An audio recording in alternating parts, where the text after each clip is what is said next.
Look, I've been saying till I'm red in the face that Donald Trump is serious about attacking Iran. That if Iran doesn't put its nuclear program on the table, Iran will be struck. And I also am of the belief that this isn't going to be, the kind of strike that's hitting Yemen. This will be a nation-ending strike. This will be a strategic air campaign designed not only to eliminate Iran's nuclear potential, but to eliminate the regime. If these reports are true, then this is about what's ready to happen. And I think Iran has committed suicide. I'm sympathetic to the Iranian plight. This doesn't mean that I support what Donald Trump is doing. I condemn it. There's no justification under international law. But Iran has been playing a very dangerous game, and what I think is a stupid game. You don't, under this circumstance where this president with this pro-Zionist cabinet, this warlike peace through strength mentality, you don't wave the red flag in front of the bull, no matter how justified you might be in waving that red flag. And when you have considerable stocks of 60% enriched uranium that have no justification whatsoever to your declared peaceful program, and yet which can be converted in short order to 3 to 5 nuclear weapons, you've waved the red flag. And Iran is about ready to reap what they've sown. They claim that this is an issue they're willing to fight for. Now we're going to find out. Iran has been saying they have the ability to inflict tremendous amount of damage with their 5,000 missiles they're going to launch. We'll find out. If they don't launch preemptively, however, then there may not be 5,000 missiles. This is the danger. This isn't going to be, a pinprick strike. If this happens, this will be an all-encompassing strategic air campaign with massive amounts of damage done up front, up to including the potential use of tactical nuclear weapons. Because the only way you take out the Firdos bunker is with a B-61-12 penetrating nuclear bomb or a W-76-2. Well, this is why they were designed. This is why they were built, for this very purpose. And I've been trying to, articulate that we have to prevent this war. But every time I say that, people are like, what about Israel? Israel doesn't matter. Don't bring that into the mix. The only thing that matters at this point in time is Iran's nuclear program. That's it. They got to get rid of the 60% enriched uranium and get back to where there's, if not a 1-year breakout window, maybe 6-month breakout window. But that's the only issue at stake here. And anything less than that will result in a war. And I think we're at the point right now where this war is going to happen. And it's tragic. It could have been avoided. The United States, of course, should be condemned for what it's about to do.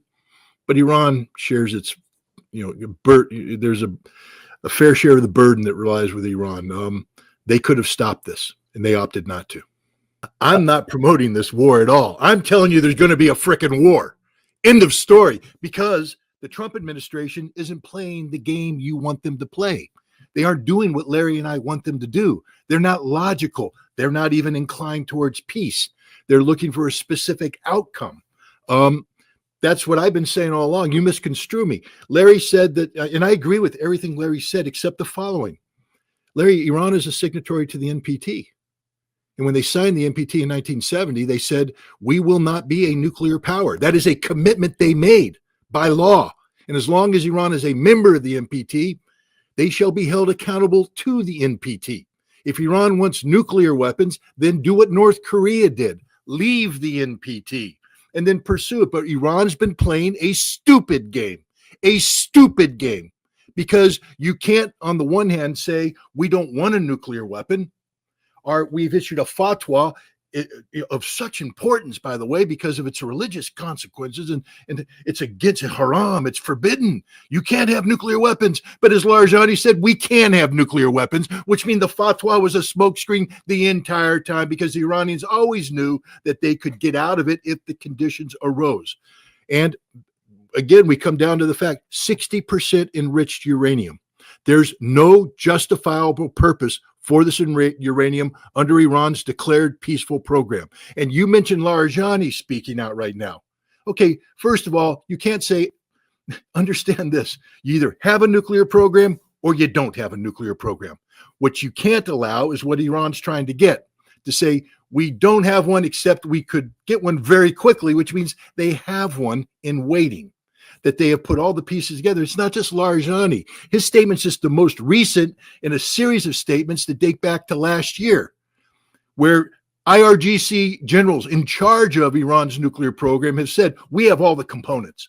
We have everything we need but the fissile material, and we can get that overnight. Former foreign minister said the same thing. A series of officials said that. The Iranian parliament petitioned the supreme leader to do away with the fatwa. You have a member of the Expediency Discernment Council saying, we have already considered the conditions under which the fatwa could be released. These are the stupid things. These are the waving the red flag in Trump's face. We know Trump's not going to do the right thing. Why make it easier for him? And then the other thing I'll say is this, Larry, we have destroyed a nation using strategic power. Iraq, I was there. The strategic air campaign in Operation Desert Storm defeated Iraq, broke them, brought them to their knees, made them surrender. And we have the ability, because we haven't done anything like that since then. People don't understand. We've been playing stupid games. In Afghanistan, we didn't go into Afghanistan with nation-ending military power. We're not going against the Houthi with nation-ending military power. If we go against Iran, we're coming in with a completely different game book. It is a nation-ending campaign. This isn't going to be a one-of. This will be a strategic air campaign designed to last in a sustained fashion until which time Iran is defeated. And it's stupid. I don't agree with it. I'm against it. But it's what's going to happen. Will it succeed? Nothing's guaranteed in this world. But I'll tell you what, the death and destruction that will be brought to bear on Iran will be catastrophic. Now, they may be able to do damage to us regionally. They may be able to do other things and cause global energy markets to explode and all that. That doesn't save the Iranian people. And it won't save the Iranian regime. Because the other thing that's happening here, and people need to keep this in mind, I've been dead set against economic sanctions forever because I just find them to be cruel to innocent civilians. And they don't succeed in getting governments to change their mind. But what they do is they weaken governments. They undermine governments. The reason why Iraq's regime fell so quickly in 2003 is because of a decade of sustained sanctions. The reason why Syria collapsed so quickly was because of decades of sustained sanctions that broke the will, broke the cohesion.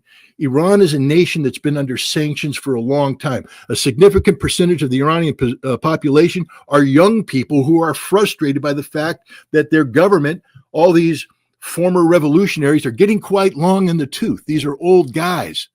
There's not another generation of people running up to take their place. The old people entrench themselves at every chance they get, and the young people are frustrated. In 2023, in the summer, you had that incident with the Kurdish girl that got about the hijab, and she was killed in a police station, or she died in police custody, and Iran exploded. I spoke to Raisi in September, and he said this was an effort by multiple intelligence agencies to bring down Iran. This was a regime change operation, and it was the greatest threat to Iran since the Iran-Iraq war. This is the president of Iran saying this, which means that those forces are still out there. Iran survived that test in 2023. It's now 2025 with sanctions on the way. Is there any guarantee that once we apply tremendous military pressure and we eliminate the regime, because we will eliminate the regime? I'm just saying, this isn't going to be pinprick. This is going to be a regime-ending exercise. And what happens then if all the intelligence agencies come in? Are you telling me that the Baluch aren't going to rise up? You're telling me that the Arabs of Afaz aren't going to rise up, that the Azerbaijanis aren't going to rise up, that the various ethnic groups, the Kurds, that we've been picking apart for years, aren't going to rise up? I don't want Iran to go away. I think the Islamic Republic is the legal, legitimate government of Iran. But I'm just saying here, I felt the same way about Bashar al-Assad. He disappeared that quick. This is a very dangerous game that's being played here. And Russia is not going to come riding to the rescue. Russia said the same thing about regional consequences when the United States unilaterally and illegally invaded Iraq in 2003. And Russia and China will sit back and watch the United States make mistake after mistake after mistake, as we always do, and they will continue to try to mitigate the consequences of this error. But no one's coming to the aid of Iran. Iran has hung itself out to dry. Remember, Russia and China are both members of the IAEA. They sit on the board of governors. And while they haven't participated in the votes to condemn Iran's behavior because they understand the political consequences of that, none of them, nobody supports Iran's nuclear program becoming a weapon. Not a single nation, not a single signatory to the NPT. And that's Iran's fatal mistake. That's what I personally believe, that this could have been avoided had Iran simply put its nuclear program on the, and people say, well, what about this, that, and the other thing? Israel's been trying to get us to bomb Iran for decades, for a quarter of a century, and we haven't. Why? Because the costs always outweighed the gains. But now we've come to a situation where Iran has made it easy for those warmongers to justify it internally by creating a de facto nuclear weapons program that, if manifested, represents an existential threat to the survival of Israel. 3 to 5 nuclear weapons against Israel eliminates Israel forever. It's gone. And whether you say, well, that's a good thing, that's not the point. The United States government, as it's currently configured, views it as a bad thing. And therefore, the United States government's willing to bring the totality of American military strength to bear to prevent that. And this is what I've been trying to impart on people. Maybe the urgency in which I've been trying to say it leads people to believe that I support this military action. I don't. I condemn it wholeheartedly. It's going to be devastating to us, the American people. This isn't going to end well for us either. But that doesn't save millions of Iranian lives that will be lost. That's what people tend to forget, that I'm not out here to promote American policy.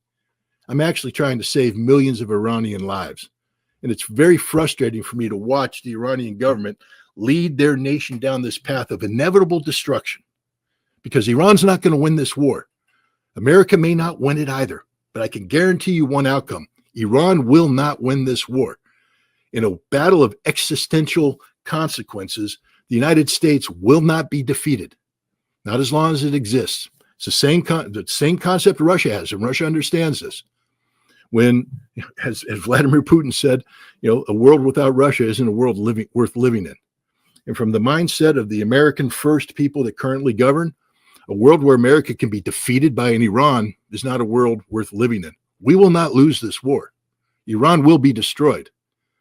And I've been talking till I'm blue and red in the face to try and stop it. But no, this could have been stopped by Iran putting its nuclear program. And again, I agree with Larry. Iran, it's a member of the NPT and it should accrue all the rights afforded to it under the NPT. But because it's a signatory to the NPT, it has no right to have nuclear weapons. Is it a fair world we live in? What about Pakistan? What about India? I'm not saying, what about Israel? Everybody keeps bringing that up. It's not fair. I'm not pretending this is fair. I'm not looking for, balance. I'm speaking reality as it currently exists. It doesn't matter that Iran's being mistreated by the United States. What does matter is that if Iran continues to stand on this principled platform, it will be destroyed. That's the only thing that matters. And if this Israeli report is true, the moment of their destruction is rapidly approaching. If you don't think for a moment that the CIA, together with Pakistani ISI, have tens of thousands of Baluch insurgents on the border, then you're high. If you don't think that Israel's been working with the United States to weaponize the Kurds and that there's tens of thousands of Kurds ready to move in, the CIA's already had an extensive relationship with the Mujahideen al-Khalq, who has infiltrated Iranian society to a degree even the Iranian government says they don't know what's going on. Azerbaijan's been working that issue on the north as well. The Ahvaz and the Arabs of that region. There are people out there who want harm to Iran, and they have been spending hundreds of millions of dollars over the years to create forces capable of moving in. And we saw their potential play out in the summer of 2023. And had it not been for the ability of Iran to mobilize its internal security forces, it wasn't the will of the Iranian people that defeated these people. It was brute force. Brute force brought them down. So now what happens if I plan a strategic air campaign where part of my targeting set is to take out all of the command and control and strike all of the barracks of these rapid response? And then I start throwing in the uprising. What if the uprising can't be tampered down? And what happens when you tap into a population set of under 20s or under 25 people who are frustrated and suddenly feel that the freedom is in the air? Could you have told me in a straight face in October of 2024 that if HTS drove into Homs or Hama, that they would be greeted with, you'd say no. There's not a person on the street that would have said, oh yeah, the Syrian population would have greeted them with open arms. No one would have thought that. And yet it happened. And I'm just saying that Iran's not the Iran that it thinks it is, that there's a lot of fractures, that sanctions have brought a toll to Iran, and that if the appropriate amount of pressure is brought to bear, the Iranian regime could be at risk. This is why the Iranian regime knows this itself, because this is why they've been promoting getting sanctions lifted. They know the key to their long-term survival is the economic well-being of this frustrated mass of people who don't have direct connectivity to the revolution. There are kids out there today that don't know anything about the revolution. They weren't part of the revolution. All they know is frustration. And it's that which the United States and others will seek to tap into. Now, me saying this is an expression of reality. It doesn't mean that I support it. I condemn it. Iran is a sovereign state. Iran should be allowed to carry out its own, policies, and it should be able to, guide its own internal direction. The domestic politics of Iran or the domestic politics of Iran. But unfortunately, we have the United States of America that doesn't believe in the same thing I believe. And I'm just giving you the reality. A reality that's oftentimes overlooked because to speak it,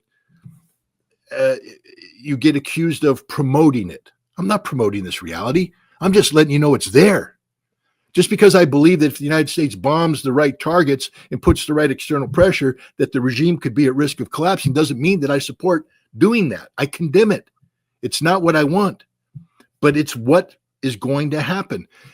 Larry brought up an important point. The CIA had an Iranian mission center. Now, I believe, Larry, correct me if I'm wrong, but they dismantled that under Biden. But that doesn't mean that the plans that were put in place, because when you dismantle the center, all you do is dismantle the centralized controlling. But there is a Near East division of the CIA in the operations directorate that has a bunch of guys running around doing bad stuff to Iran on a daily basis. And their specialty is regime change. And you can sit here and say, they got rid of Saddam. They got rid of Assad. That was a CIA plan. Don't tell me they don't know how to do regime change. They know how to do it. It's ugly. There's bad consequences. It doesn't always work out to the benefit of the United States. But to pretend that the Iranian regime is immune to this kind of external pressure is false. There's a lot of very capable people. I don't agree with what they're doing, but there's a lot of very capable people out there in the United States and Israel that have been looking at this problem. And I'll just throw another one out there for you. Who here would have thought that the Israelis would have been able to infiltrate Hezbollah to the extent that they did? No one, but they did. And the Israelis right now are very confident about Iran, which tells me Israel's probably infiltrated Iran a lot more than we possibly know, and that the CIA is aware of that. And there's a lot of pressure points right now that can be brought to bear on Iran, which again begs the question, why is Iran bringing this thing to a head? It could have been avoided. Does it mean that Iran would have had to swallow its pride? Yeah, absolutely. Is that just and right? No, it's not. Is it fair? Absolutely not. It's not fair at all. But Iran then lives. You've been saying that, and Larry said it, and it's accurate. Benjamin Netanyahu's been saying from 1995, Iran's going to have a nuclear weapon in 2 months. Iran's going to do this. Iran's going to do that. Well, what if the main IRGC newspaper publishes an op-ed where they talk to the senior people and they say, while we have emphasized that we are not pursuing nuclear weapons, the capability to acquire them and establish deterrence is another matter. one the world recognizes in Iran, with estimates suggesting we could achieve this within a week. This is not Benjamin Netanyahu saying this. This is the IRGC affiliated newspaper in Tehran publishing this in October, and it relates exactly to statements made by a former foreign minister and a member of the Expediency Discernment Council. This isn't Netanyahu spewing Israeli propaganda. These are well-placed Iranian officials saying we are weeks away from having a nuclear bomb. And that's why you have to take this seriously. This isn't about CIA misinformation. This isn't about Israeli distortion. This is about senior Iranian officials making repeated statements since January of last year that they are weeks away from having a nuclear weapon. The man who had been in charge of Hezbollah from 1992, they killed him. They knew where he was. And everybody who tried to come in, they killed them. Israel killed Haniyeh in Tehran on Inauguration Day. Yeah. They knew where he was. Israel, of course, everything Larry said is correct, which is why these people who aren't stupid, the Israelis and the American planners, they might be evil. I don't agree with what they're doing, but don't call them stupid. These are very smart people. They're smart enough to get pagers in the hands of thousands of Hezbollah operatives and blow them up. Evil, violation of international law, condemnable, but they did it. They did it. And I'm just saying right now, Iran is far more infiltrated than many people believe. And the proof was Haniyeh. That was a signal. On Inauguration Day, shortly after he met with the new president, the Israelis assassinated him in a supposed secure place that nobody knew about, except the Israelis, who apparently know everything. And this is why I've been imploring the Iranians to be smart on this one. Let's also take the Russians. That agreement they had, the Russians opened the door for the Iranians to get out of this. I agree, Larry, there's no disagreement between you and I that the United States can't be trusted. I'm not here to say trust America, not at all. But, let's look at Russia. The sanctions plan could have had devastating impact on Russia had Russia not been preparing for this eventuality for some time. If Russia hadn't had great relations with China, the February 4th, 2022 meeting between Putin and Xi Jinping in Beijing was a masterstroke in preemptive strike, because what they did is they locked China and Russia into a joint plan to oppose the rules-based international order before the special military operation began. And when the West imposed the sanctions, Russia had a lifeline to China, which then extended to India, and Russia has not only rode out the sanctions, but turned it around and faced them. What I've been saying for the Iranians is you need to do the same thing. You need to make BRICS work. Now, Iran got in a tough position on this because the man who helped conceive BRICS and make BRICS work, Raisi, and his foreign minister, died in a helicopter crash. And the new president, the new foreign minister, sort of jumped in midstream, and they weren't comfortable enough doing that, especially the president that said, I want to orient back to the West, as this new president has said he wanted to do. So they didn't take full advantage of BRICS, and they haven't taken full advantage of BRICS. And the Shanghai Cooperation Organization is another one that could take more advantage of, but this current Iranian regime hasn't done that. Iran, it's not that you need to have an agreement with the United States that solves all the problems with America, because you can't. America is not a trustworthy opponent. You need to buy time so that you create the foundation upon which you can say America doesn't matter. And the way you say America doesn't matter is to eliminate any potential of an existential threat coming in. It's impossible for any presidential administration to articulate in favor of a war with Iran that could cause all of this economic consequence, harmful consequence. This is why we haven't bombed Iran. Israel's been trying to get us to bomb Iran for 25 years. And we don't do it because we understand the consequences of it. But when you create a situation where there's an existential threat, look, yes, people have been talking about Iran, but here's the difference. Iran, first of all, I disagree. Iran has not had the ability to build nuclear weapons all this time. Most certainly has not. That's why the JCPOA was a 1-year breakout window. What Iran's been doing since then is getting that ability. Now they have high-end centrifuges, I think IR6s, IR8s, that are deployed in an underground facility in Firdo. That didn't exist before. Now it's there. That's different. You went from potential to reality. And Iran has accumulated sufficient 60% uranium, which is one step away from weapons grade. So all they have to do is cycle that through the centrifuge cascades they have installed in Firdo, and they've got fissile material. This is a unique capacity that has never existed before. So we can't say Iran had nuclear weapons capability. They never did. They do now, and that's the difference. That's the major difference, that we are talking about the reality of an Iranian weapon that is deliverable to Israel, as Iran has proved with its successful missile strikes against Israel. This changes the calculus altogether, and this is the point I've been trying to raise, is that this isn't business as usual. This is a unique circumstance in this history where the United States now will work through all of the impediments that prevented them from attacking Iran and say, no, the consequences of failure to attack are so great that we must attack. And this is Iran's fault. They didn't need to do this. They should have not allowed this to get to this level and work on building their relationship with BRICS and building their relationship with China and all that, so that not for a military alliance, but to encourage the United States to continue sanctioning them and then become sanction proofed by plugging in to BRICS and SCO. But they didn't do that. And now they brought it to a head, and they don't have the relationships they should have with Russia and China. The smartest thing for Iran to do would have allowed Russia to go forward and put in these new nuclear reactors.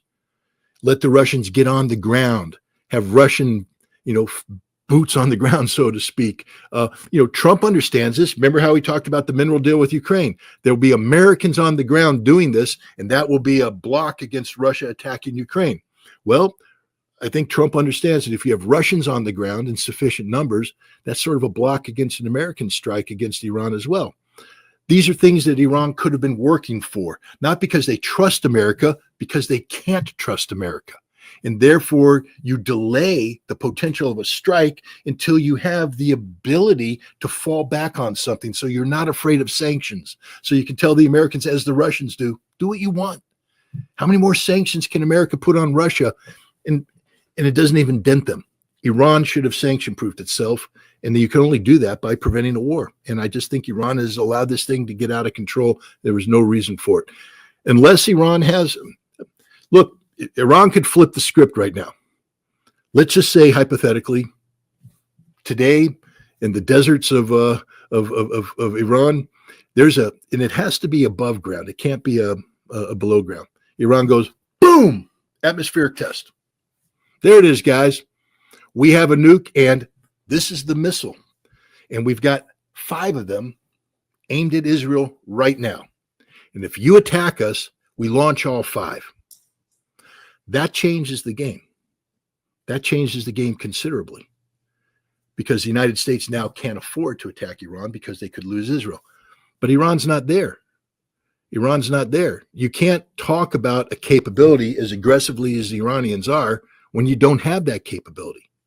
And by talking about it aggressively, you only legitimize the need for immediate strikes in the minds of those who are promoting an attack on Iran.